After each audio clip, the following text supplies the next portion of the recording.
ಅನುದಿನ ಆತ್ಮಿಕ ಆಹಾರದ ಕಾರ್ಯಕ್ರಮವನ್ನು ವೀಕ್ಷಿಸುವಂಥ ಆತ್ಮೀಯರೆಲ್ಲರಿಗೂ ಹೃತ್ಪೂರ್ವಕ ವಂದನೆಗಳನ್ನು ತಿಳಿಸ್ತಾ ಇದ್ದೀನಿ.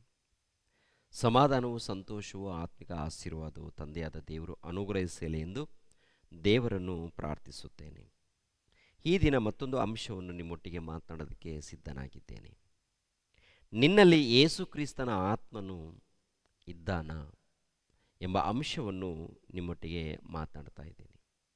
ಈ ಸಮಾಜದಲ್ಲಿ ನನ್ನಲ್ಲಿ ಯೇಸು ಇದ್ದಾನೆ, ನನ್ನಲ್ಲಿ ಯೇಸು ಕ್ರಿಸ್ತನ ಆತ್ಮನು, ನನ್ನಲ್ಲಿ ದೇವರ ಆತ್ಮನು, ನನ್ನಲ್ಲಿ ಪವಿತ್ರ ಆತ್ಮನು ಇದ್ದಾನಂತೇಳಿ ತುಂಬ ಜನ ಮಾತಾಡ್ಕೊಳ್ತಾರೆ. ನನ್ನಲ್ಲಿ ಯೇಸು ಕ್ರಿಸ್ತರಿದ್ದಾರೆ, ನನ್ನಲ್ಲಿ ದೇವರಿದ್ದಾರೆ, ನನ್ನಲ್ಲಿ ಪವಿತ್ರಾತ್ಮನಿದ್ದಾರೆ ಅಂತೇಳಿ. ನಿಜವಾಗಲೂ ದೇವರ ಆತ್ಮರಿದ್ದರೆ ಪ್ರಿಯರಾದ ದೇವ್ರ ಮಕ್ಕಳಿರ, ನಾವು ಹೇಗೆ ನಡ್ಕೊಳ್ತೀವಿ? ನಾವು ಈ ಲೋಕದಲ್ಲಿ ಹೇಗೆ ನಡ್ಕೊಳ್ತೀವಿ? ಇವಾಗ 1ನೇ ಶತಮಾನದಲ್ಲಿ ಭಕ್ತರಲ್ಲಿ ನೋಡುವಾಗ ಅಪೋಸ್ತಲರಿದ್ದಾರಲ್ಲ, ಅಪೋಸ್ತಲರಲ್ಲಿ ದೇವರು ಇದ್ದಾರೆ, ದೈವಕುಮಾರನಾದ ಯೇಸು ಕ್ರಿಸ್ತರಿದ್ದಾರೆ, ಪವಿತ್ರಾತ್ಮರಿದ್ದಾರೆ. ಅಂದರೆ ತಂದೆ, ಮಗ, ಪವಿತ್ರಾತ್ಮನು ಅವರಲ್ಲಿದ್ದಾರೆ. ಅವರಲ್ಲಿ ಇದ್ದಾಗ ಪ್ರಿಯರಾದ ದೇವರ ಮಕ್ಕಳಿರ, ಅವರು ಹೆಜ್ಜೆ ಹೆಜ್ಜೆಯಲ್ಲಿ ದೇವರ ರಾಜ್ಯವನ್ನು ಅಭಿವೃದ್ಧಿಪಡಿಸಬೇಕು, ದೇವರ ಸಭೆಯನ್ನು ಅಭಿವೃದ್ಧಿಪಡಿಸಬೇಕು, ದೇವರ ಸಭೆಯಲ್ಲಿದ್ದಂಥ ಆತ್ಮಗಳನ್ನು ಕಾಪಾಡಬೇಕು, ಆತ್ಮಿಕವಾಗಿ ಬೆಳೆಸಬೇಕು, ಆ ಮಕ್ಕಳನ್ನು ದೇವರ ಮಾರ್ಗದಲ್ಲೇ ಬೆಳೆಸಬೇಕು, ನಡೆಸಬೇಕು, ವಾಕ್ಯದಲ್ಲೇ ಬೆಳೆಸಬೇಕು ಅಂತೇಳಿ ಪ್ರತಿಯೊಬ್ಬರು ಕಷ್ಟಪಟ್ಟಿದ್ದಾರೆ.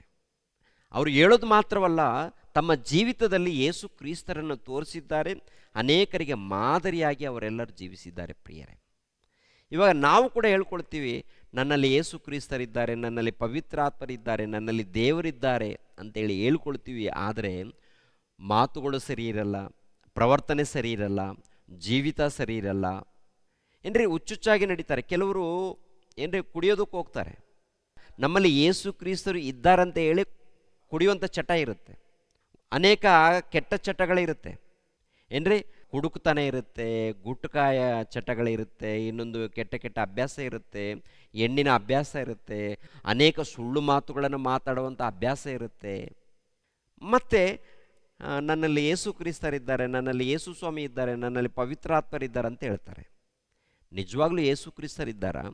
ನಿಜವಾಗ್ಲೂ ಯೇಸು ಕ್ರಿಸ್ತರಿದ್ದರೆ ಪ್ರಿಯರೇ, ನಾವು ಹೇಗೆ ನಡ್ಕೊಳ್ತೀವಿ, ನಾವು ಹೇಗೆ ಜೀವಿಸ್ತೀವಿ, ನಾವು ಯಾರ ಕೆಲಸದಲ್ಲಿ ಇರ್ತೀವಿ? ನೋಡಿ ಒಂದು ಸಾರಿ ರೋಮಾಪುರದವರಿಗೆ ಬರೆದ ಪತ್ರಿಕೆ 8ನೇ ಅಧ್ಯಾಯ 8ನೇ ವಚನದಿಂದ 11ನೇ ವಚನದವರೆಗೆ. ಶರೀರ ಭಾವಧೀನರು ದೇವರಿಗೆ ಮೆಚ್ಚುಗೆಯಾಗಿರಲಾರರು, ನೀವಾದರೂ ನಿಮ್ಮಲ್ಲಿ ದೇವರ ಆತ್ಮನು ವಾಸವಾಗಿರುವುದಾದರೆ ಶರೀರ ಭಾವಧೀನರಲ್ಲ, ದೇವರ ಆತ್ಮನಿಗೆ ಅಧೀನರಾಗಿದ್ದೀರಿ. ಯಾವ ರೀತಿ ಇಲ್ಲದೆ ಹೋದರೆ, ನಿಮ್ಮಲ್ಲಿ ದೇವರ ಆತ್ಮನು ವಾಸವಾಗಿರುವುದಾದರೆ ಶರೀರ ಭಾವಧೀನರಲ್ಲ. ಅಂದರೆ ಶರೀರ ಭಾವಧೀನರಾದರೆ, ಶರೀರ ಭಾವಧೀನರು ಯಾವಾಗಲೂ ಏನ್ರಿ ಈ ಲೋಕದಲ್ಲಿ ಉದ್ಯೋಗವನ್ನು ಕುರಿತು, ಹಣವನ್ನು ಕುರಿತು, ಸಂಪಾದನೆಯನ್ನು ಕುರಿತು, ಆಸ್ತಿ ಪಾಸ್ತಿ ಲೆಕ್ಕವನ್ನು ಕುರಿತು ಇದರ ಬಗ್ಗೆನೇ ಚಿಂತೆ ಇರುತ್ತೆ. ಆಸ್ತಿ ಬಗ್ಗೆನೇ ಚಿಂತೆ, ಉದ್ಯೋಗದ ಬಗ್ಗೆ ಚಿಂತೆ, ಸಂಪಾದನೆ ಬಗ್ಗೆ ಚಿಂತೆ, ವ್ಯವಹಾರದ ಬಗ್ಗೆ ಚಿಂತೆ ಇರುತ್ತೆ. ಯಾರಿವರು? ಶರೀರ ಭಾವದವರು. ಏನು ತಿನ್ನಬೇಕು, ಏನು ಕುಡಿಬೇಕು, ಏನು ಯಾವ ರೀತಿ ಸುಖ ಪಡಬೇಕು ಈ ಲೋಕದಲ್ಲಿ, ಇವೆಲ್ಲ ಶರೀರ ಭಾವದವರು. ಮತ್ತು ಪ್ರಾರ್ಥನೆಗೆ ಹೋಗ್ತಾರೆ, ಆರಾಧನೆ ಮಾಡ್ತಾರೆ, ಕಾಣಿಕೆ ಕೊಡ್ತಾರೆ, ಶರೀರ ಭಾವಗಳಾಗಿ ಜೀವಿಸ್ತಾರೆ. ಯಾರಿಲ್ಲ ಅಲ್ಲಿ? ದೇವರ ಆತ್ಮನೂ ಇಲ್ಲ. ದೇವರ ಆತ್ಮನು ಅಂದ್ರೂ, ಪವಿತ್ರ ಆತ್ಮ ಅಂದ್ರೂ, ಯೇಸು ಕ್ರಿಸ್ತನ ಆತ್ಮ ಅಂದ್ರೂ ಒಂದೇ. ಯಾರನ್ನು ಕುರಿತು ಹೇಳ್ತಾರೆ ಗೊತ್ತಾ? ಪವಿತ್ರ ಆತ್ಮನನ್ನು ಕುರಿತು ಹೇಳಿರುವಂಥ ಮಾತು. ದೇವರಾತ್ಮನು ಸಹಾಯ ಮಾಡುವಂಥ ಕರ್ತನು, ಬೇರೊಬ್ಬ ಸಹಾಯಕನಂತೇಳಿ ಹೇಳ್ತಾರಲ್ಲ ಯೇಸು ಸ್ವಾಮಿ, ಅವರೇ ಪವಿತ್ರಾತ್ಮರು. ಪ್ರಿಯರೇ, ಈ ಪವಿತ್ರಾತ್ಮರು ನಮ್ಮಲ್ಲಿ ಇದ್ದಾರಾ ಇಲ್ವಾ? ಅದೇ ಅಲ್ವಾ ಅಂಶ. ಯೇಸು ಕ್ರಿಸ್ತನ ಆತ್ಮನು ನಮ್ಮಲ್ಲಿ ಇದ್ದಾರಾ ಇಲ್ವಾ? ಇದ್ದರೆ ನಾವು ಹೇಗೆ ನಡ್ಕೊಳ್ತೀವಿ? ಪವಿತ್ರಾತ್ಮರು ನಮ್ಮಲ್ಲಿದ್ದರೆ ಶರೀರ ಭಾವಧೀನರಾಗಿ ನಡ್ಕೊಳ್ಳಲ್ಲ. ಶರೀರ ಭಾವಧೀನರೇನು? ಆಸ್ತಿ ಬಗ್ಗೆ ಚಿಂತೆ, ಅಂತಸ್ತು ಬಗ್ಗೆ ಚಿಂತೆ, ಹೆಣ್ಣಿನ ಬಗ್ಗೆ ಚಿಂತೆ, ಹಣದ ಬಗ್ಗೆ ಚಿಂತೆ, ಇದೇ ಚಿಂತೆ ಇರುತ್ತೆ. ಅಂದರೆ ಹೆಜ್ಜೆ ಹೆಜ್ಜೆಯಲ್ಲಿ ಇದರ ಬಗ್ಗೆ ಮಾತಾಡ್ತಾ ಇದ್ದಾರಂದರೆ ಅವರು ಶರೀರ ಭಾವದವರು ಅಂತೇಳಿ ಗೊತ್ತಾಗುತ್ತೆ. ಹಾಗೆ ನೀವೇನಾದರೂ ಇದ್ದೀರಾ? ನೀವೇನಾದರೂ ಇಂಥ ಶರೀರ ಭಾವದ ಕ್ರಿಯೆಗಳಲ್ಲಿದ್ದೀರಾ? ಹಾಗಾದರೆ ನಿಮ್ಮಲ್ಲಿ ದೇವರ ಆತ್ಮನ ಇಲ್ಲ ಅಂತ ಅರ್ಥ. ದೇವರ ಆತ್ಮನೂ ಇಲ್ಲ ಅಂತ ಅರ್ಥ. ದೇವರ ಆತ್ಮ ಇದ್ದರೆ ಏನು ಮಾಡ್ತೀರಾ? ದೇವರ ಆತ್ಮ ಇದ್ದರೆ ಏನು ಮಾಡ್ತೀರಾ? ಇದೇ ಇರುತ್ತೆ, ಭೂಮಿ ಇರುತ್ತೆ, ಮನೆ ಇರುತ್ತೆ, ಚಿಂತೆ ಇರಲ್ಲ. ಅಂದರೆ ಮನೆ ಇದ್ದರೂ, ಆಸ್ತಿ ಇದ್ದರೂ, ಅಂತಸ್ತು ಇದ್ದರೂ ಇದ್ರ ಬಗ್ಗೆ ತವಕಪಡಲ್ಲ ಈ ಮನುಷ್ಯ. ದೇವರ ಆತ್ಮನು ನಮ್ಮಲ್ಲಿದ್ದರೆ, ಪವಿತ್ರ ಆತ್ಮನು ನಮ್ಮಲ್ಲಿದ್ದರೆ, ಈ ಭೂಮಿ ಮೇಲೆ ನನಗೆ ಇಷ್ಟೊಂದು ಭೂಮಿ ಇದೆಯಲ್ಲ ಅಂತೇಳಿ ಇದ್ರ ಬಗ್ಗೆ ತವಕಪಡಲ್ಲ, ಮನೆಗಳಿದೆ ಅಂತೇಳಿ ಇದ್ರ ಬಗ್ಗೆ ಚಿಂತೆ ಮಾಡಲ್ಲ, ಆಸ್ತಿ ಇದೆ ಅಂತೇಳಿ ಇದ್ರ ಬಗ್ಗೆ ವಿಚಾರ ಮಾಡಲ್ಲ. ಏನು ವಿಚಾರ ಮಾಡ್ತಾನೆ? ದೇವ್ರ ಬಗ್ಗೆ ವಿಚಾರ ಮಾಡ್ತಾನೆ, ದೇವರ ವಾಕ್ಯದ ಬಗ್ಗೆ ವಿಚಾರ ಮಾಡ್ತಾನೆ, ಎಲ್ಲಿಗಾದರೂ ಪ್ರಾರ್ಥನೆಗೆ ಹೋಗ್ತಾನೆ, ಆ ಪ್ರಾರ್ಥನೆಯಲ್ಲಿ ದೇವ್ರ ಬಗ್ಗೆ, ದೇವರ ಪ್ರೀತಿಯನ್ನು ಸಾರ್ತಾನೆ, ಅನೇಕರನ್ನ ದೇವರ ಮಾರ್ಗದಲ್ಲಿ ನಡೆಸೋದಕ್ಕೆ ಪ್ರಯತ್ನ ಮಾಡ್ತಾನೆ, ತಾನೂ ಆತ್ಮಿಕವಾಗಿ ನಡೀತಾನೆ, ಇನ್ನೊಬ್ಬರನ್ನ ಆತ್ಮಿಕವಾಗಿ ನಡೆಸೋದಕ್ಕೆ ಪ್ರಯತ್ನ ಮಾಡ್ತಾನೆ. ಲೋಕದ ರೀತಿಯಲ್ಲಿ, ಲೋಕಕ್ಕೆ ಸಂಬಂಧಪಟ್ಟಂಥ ಮಾತಿನ ರೀತಿಯಲ್ಲಿ ಆ ಮನುಷ್ಯನು ಮಾಡಲ್ಲ. ದೇವರ ಆತ್ಮನೇ ಇದ್ದವರು ಏನ್ರಿ, ಆತನು ಆತ್ಮಿಕವಾಗಿ ನಡೀತಾನೆ, ಆತನ ಕುಟುಂಬವನ್ನು ಕೂಡ ಆತ್ಮಿಕವಾಗಿ ಜೀವಿಸಬೇಕು ಅಂತೇಳಿ ಪ್ರಯಾಸ ಪಡ್ತಾರೆ, ಸಭೆಯಲ್ಲಿದ್ದವರನ್ನು ಕೂಡ, ಇನ್ನೊಬ್ಬರನ್ನು ಕೂಡ. ಹೌದು ಪ್ರಿಯರೇ, ನೋಡಿ, ನಿಮ್ಮಲ್ಲಿ ದೇವರ ಆತ್ಮನು ವಾಸವಾಗಿರುವುದಾದರೆ ಶರೀರ ಭಾವಾಧೀನರಲ್ಲ, ದೇವರ ಆತ್ಮನಿಗೆ ಅಧೀನರಾಗಿದ್ದೀರಿ. ಯಾವನಿಗಾದರೂ ಕ್ರಿಸ್ತನ ಆತ್ಮನು, ಅಂದರೆ ಯೇಸು ಕ್ರಿಸ್ತನ ಆತ್ಮನು ಇಲ್ಲದಿದ್ದರೆ ಅವನು ಕ್ರಿಸ್ತನವನಲ್ಲ. ಅವನು ಕ್ರಿಸ್ತನವನಲ್ಲ ಅಂದರೆ ಅವನು ಕ್ರೈಸ್ತನಲ್ಲ ಅಂತ ಅರ್ಥ. ಕ್ರಿಸ್ತನವನು ಅಲ್ಲ ಅಂದರೆ ಕ್ರೈಸ್ತನಲ್ಲ. ದೇವರ ಆತ್ಮನು ಇಲ್ಲದೆ ಹೋದರೆ ಅವನು ಕ್ರೈಸ್ತನಲ್ಲ. ಅಂದರೆ ಅರ್ಥ ಮಾಡಿಕೊಳ್ಳಿ, ಶರೀರ ಭಾವಾಧೀನರಾಗಿ ಬದುಕಿದರೆ ಅವರು ಕ್ರೈಸ್ತರಲ್ಲ. ಹೆಸರು ಕ್ರೈಸ್ತರಾಗಿರ್ಬೋದು, ಹೆಸರುಗಳೇನು? ಡೇವಿಡ್ ಅನ್ನ ಇರ್ಬೋದು, ಹೆಸರುಗಳೇನು? ಯೇಸು ಅಂತ ಇರ್ಬೋದು, ಹೆಸರುಗಳು ಅಬ್ರಹಾಮ್ ಅಂತ ಇರ್ಬೋದು, ಇಸಾಕ್ ಅಂತ ಇರ್ಬೋದು, ಇನ್ನೊಂದು ಹೆಸರು ಇರ್ಬೋದು. ವಾಕ್ಯದ ಪ್ರಕಾರ ಆತ್ಮಿಕವಾಗಿ ಇಲ್ಲದೆ ಹೋದರೆ ಅವನು ಕ್ರೈಸ್ತನಲ್ಲ, ಅವರಲ್ಲಿ ದೇವರ ಆತ್ಮನು ಇಲ್ಲ. ಪ್ರಿಯರೇ, ದೇವರ ಆತ್ಮರು ಅಂದರೆ ಯೇಸು ಕ್ರಿಸ್ತನ ಆತ್ಮನು ಇದ್ದರೆ ಆ ಮನುಷ್ಯನು ಆತ್ಮಕ್ಕೆ ಅನುಗುಣವಾಗಿ ನಡೀತಾರೆ. ಇವಾಗ ನಾವು ಆತ್ಮಕ್ಕೆ ಅನುಗುಣವಾಗಿ ನಡೆದ್ರೆ ನಮ್ಮಲ್ಲಿ ದೇವರ ಆತ್ಮನಿದ್ದಾರಂತ ಅರ್ಥ. ಯಾರು ನಡ್ಕೊಂಡಿದ್ದಾರೆ ಹಾಗೆ? ಅಪೊಸ್ತಲರು ಇದ್ದಾರಲ್ಲ, 1ನೇ ಶತಮಾನದಲ್ಲಿ ಕ್ರೈಸ್ತರಿದ್ದಾರಲ್ಲ, ಅವರ ಹಾಗೆ ಯಾರು ನಡ್ಕೊಳ್ತಾರೋ ಅವರೆಲ್ಲರೂ ಕೂಡ ಪ್ರಿಯರಾದ ದೇವರ ಮಕ್ಕಳಿರ, ದೇವರ ಆತ್ಮನನ್ನು ಹೊಂದಿದವರು, ದೇವರ ಆತ್ಮನನ್ನು ಪಡ್ಕೊಂಡವರು. ನೋಡಿ ಪ್ರಿಯರೇ, ಮತ್ತೊಂದು ಸಾರಿ ಗಮನಿಸೋಣ. ಕ್ರಿಸ್ತನ ಆತ್ಮನು ಇಲ್ಲದಿದ್ದರೆ ಅವನು ಕ್ರಿಸ್ತನವನಲ್ಲ.